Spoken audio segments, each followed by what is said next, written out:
The test is in 4 parts: Part 1, Part 2, Part 3, and Part 4. Now look at Part 1. Part 1. You are going to hear a conversation which happened in a travel agency. First, you have some time to look at questions 1 to 5.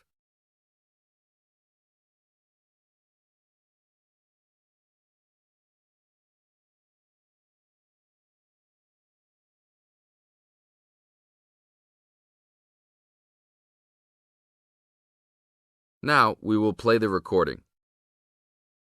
Listen to the tape and answer questions 1 to 5.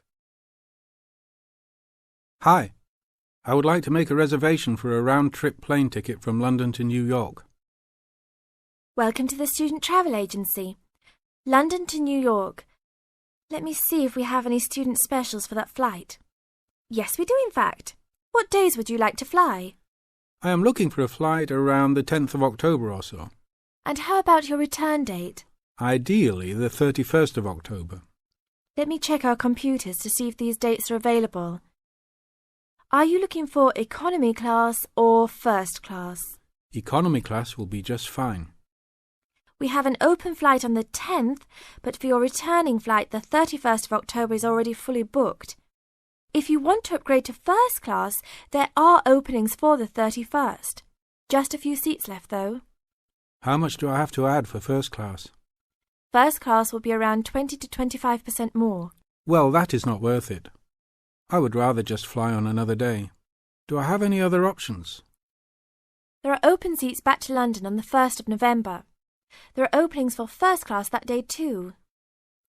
No, I won't be able to do that because I have to work. Is there anything before the 31st? Maybe the 30th or 29th? Let me check. You can fly on the 29th, but not the 30th. The 29th is a little bit early. Is there any way I can be on a waiting list of some sort? Of course, but you should still confirm a return date just to be safe. OK. How about if I book a return date on the 29th and add my name to the waiting list for the 31st? Can I do that? Sure, I can do that for you. Do you also want to add your name on the waiting list for the 30th also? I would recommend this in the scenario that you do not get the flight for the 31st. That is a good idea. How much will the round trip cost? I will calculate your price for you. Your total will be £565, not including tax. Now look at questions 6 to 10.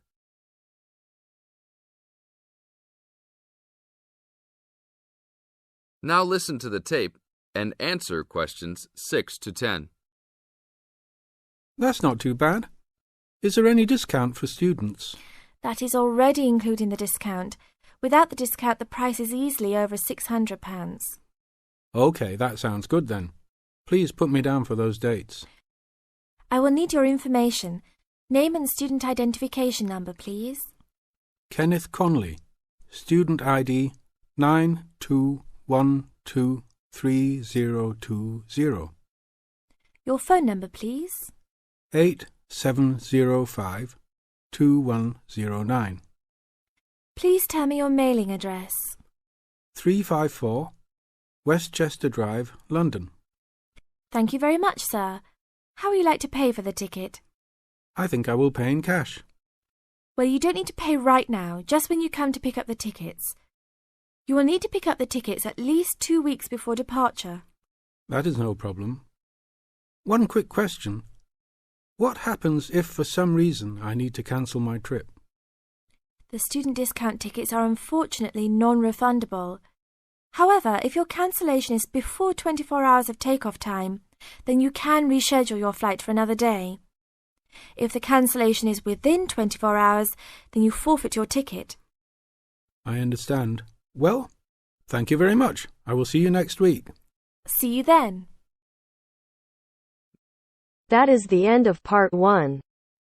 You now have half a minute to check your answers. Now turns to Part 2. Part 2. You are going to hear a lecture given by a counselor. First, you have some time to look at questions 11 to 15.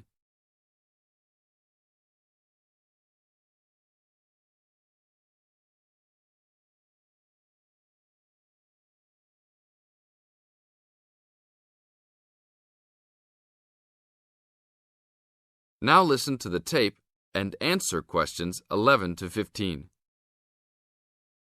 Hi, I am your counselor for this year. Today, we will visit the facilities available to you on our campus. As students, you should take advantage of everything you have available to you. How many of you like sports? Well, I hope most of you do, because our school has great sports facilities. We have an indoor gym with state-of-the-art equipment. First, I want to tell you about our basketball facilities. There are 2 basketball courts. Both are full court and open for student use. We offer basketball leagues that all students are invited to join. Just sign up with a team. Usually there are games on the courts, but during league time, only the teams are allowed to use the courts. The basketball courts are open 24 hours a day. If you want a job, you can be a referee at the games. Next, I want to tell you about the tennis facilities. We have 5 tennis courts available for student use. The tennis courts are open every day, 8 a.m. until 10 in the evening. You should call ahead to reserve a court because they are very popular and can often be booked weeks in advance. There are rackets and balls available for rent at the front desk of the courts. There is an Olympic-sized swimming pool that is open for students and the general public. There are also showers and locker rooms available. The swimming pool is open every day, 9 a.m. until 7 in the evening. There are openings for the position of lifeguards, so if you are looking for a job in the sun, this might be good for you. Now look at questions 16 to 20.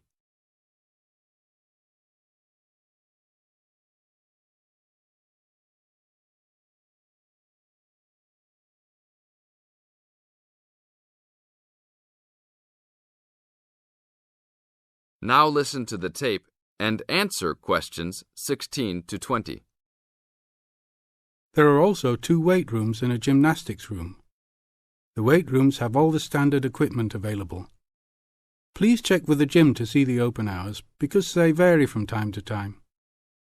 The gymnastics room is usually not open for individual users because there are almost always classes held in the room.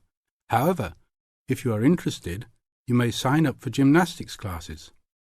Plus, if you like martial arts and boxing, we offer classes for everyone, from beginners to advanced students. Please check the schedule for availability. There is everything available, from Chinese wushu to Brazilian wrestling. I will talk for a brief moment about our library system. Our campus has 3 libraries available to undergraduate students, 1 additional graduate library and 1 faculty library. The libraries are open daily until midnight except for during testing periods, when the libraries will be open 24 hours. Please look on a map to see where the libraries are located. All students with a valid ID can check out books, with a maximum of 10 books at a time. Books can be checked out for a 2-week period and then renewed for 1 month maximum. After that, there is a $1 fine per week that the book is overdue. I will repeat that. There is a hefty $1 fine per week. So it is a good idea to return books on time. If you lose a book, then you will have to repay the library for it, plus a fine. If you damage a book, most likely you will have to repay the value of the book. So please, enjoy the library facilities, but take care of the school's belongings. The library is also equipped with 200 computers for student use. They are all internet ready and available for use. You must sign up at the library for 1-hour time slots. You may sign up for up to 3 consecutive slots at a time. No one can use the computers without first signing in at the library. That is it for now. Thank you for your attention. That is the end of part 2. You now have half a minute to check your answers.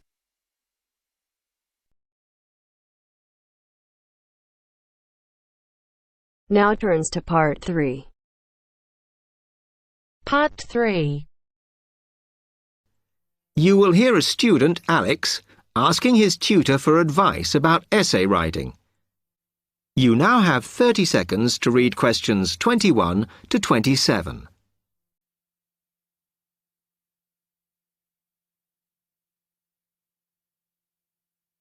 Hi, Alex. Come in.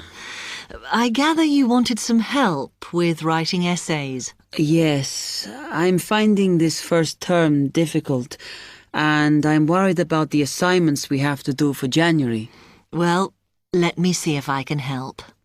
You shouldn't panic about it, because essay writing is a very straightforward process, really. What it involves is organising the information that you want to include. You shouldn't have more than you can easily manage within the word count. Make sure you haven't got too much or anything irrelevant. You need to look at that and work out what you need and what you don't need before you start. And then you just have to think about how you're going to put forward your argument. Oh, that sounds very straightforward when you put it like that. But I'm worried I haven't got the necessary skills for writing an effective essay because English is my second language. Well, perhaps you misunderstand the skills you need. You need to be able to analyse your data, and then I would say the skills of interpretation and expressing yourself are important. Perhaps it's this last one that bothers you, but the more essays you write, the more you will develop these skills. Yes, and I don't quite know how to improve at that. Though, as you say, I know practice will help. And I need to make sure I've got everything ready before I start. Yes. What is vital to good essay writing is preparation.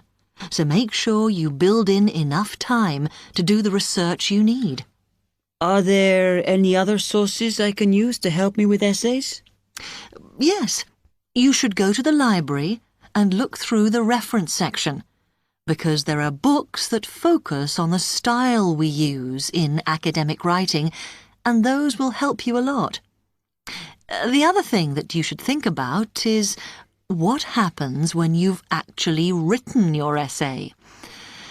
Too many students just complete their work and hand it in, whereas what you should be doing is making sure that you edit it as thoroughly as possible. Oh, yes, that's a good idea.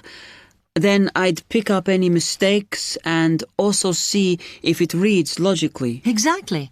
The other thing is, again, what a lot of students do is get their essays back, look at the marks, then just file it away. They don't realise that if they checked it through and looked at what the tutor had written, then they can learn from their old essays. Yeah, I can see that's a good idea. So, is that okay? You can always come back to me. You now have 15 seconds to read questions 28 to 30.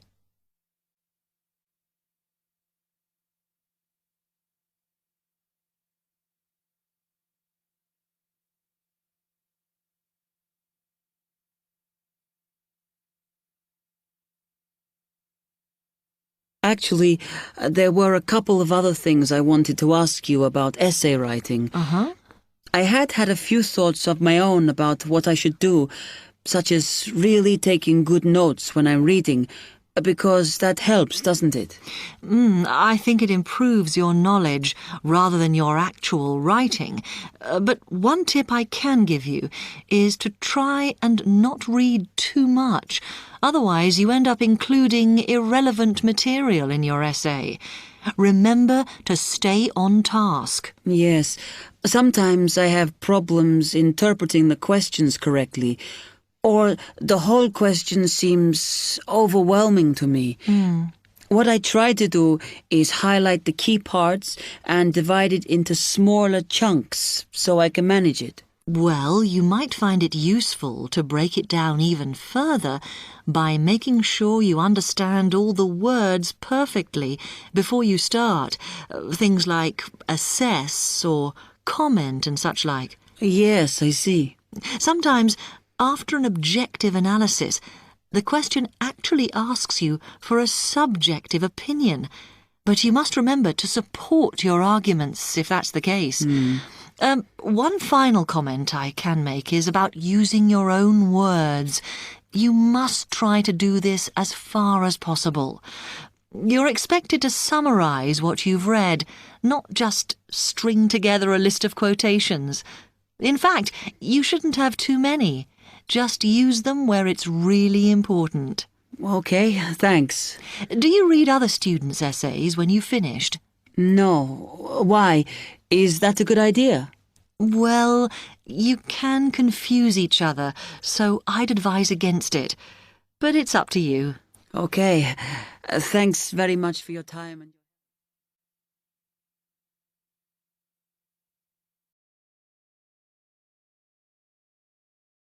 That is the end of part 3. You now have half a minute to check your answers.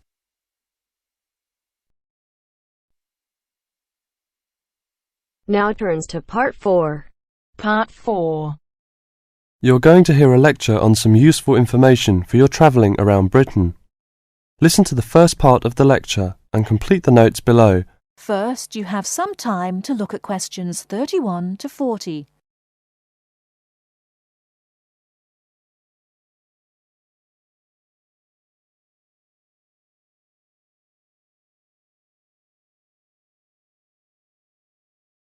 Now, listen carefully and answer questions 31 to 40. Good afternoon and welcome to the session on Britain. This afternoon I would like to provide some useful information for you about travelling around Britain. Britain has over 700 tourist information centres. You will find them at major ports, airports, stations, historic landmarks and towns and holiday centres. So just look out for this sign that says Tourist Information. The staff will be able to answer your holiday queries as well as provide essential maps, guides and brochures. Tourist information centres at major ports and airports in London and addresses of British Tourist Authority European offices are all listed on the Tourist Information Centres. Now let's talk about the telephone in Britain. You know, Britain is well supplied with public telephones. Street kiosks take 10-pence coins. In city centres, mainline railway stations, airports, and central London underground stations, payphones and card phones are in operation. For the latter, small plastic phone cards are used, and these come in 10, 20, 40, 100, and 200 units, and can be bought at post offices, news kiosks, station bars, and shops where the green and white card phone sign is displayed. When using the different public telephone systems, make sure you read the dialling instructions carefully. Now, let's see the banks in Britain. There are 24-hour banks at London's 2 main airports. One is Heathrow and the other is Gatwick. Otherwise, banks are normally open from 9:30 to 15:30 hours, Monday to Friday. Barclays Bank and National Westminster Bank offer a Saturday morning service at some of their branches. National Jaro Bank has 42 bureaux de change located in post offices throughout the country in main tourist areas. Opening hours are 9 o'clock to 17:30 weekdays, 9 o'clock to 12:30 Saturday mornings. One exception to this is the Trafalgar Square office, whose opening hours are 8 o'clock to 20 o'clock weekdays and Saturdays, and 10 o'clock to 17 o'clock on Sundays. The bureau de change services are available to overseas visitors. Visitors can change their money there. You can also change money at bureau de change, large hotels, department stores and travel agents. Be sure to check in advance the rate of exchange and the commission charged, as these vary considerably. Wherever possible, you are advised to use a bank or bureau de change, which conforms to the BTA Code of Conduct. In most cases, this is indicated by display of the code. That is the end of part 4. You now have half a minute to check your answers.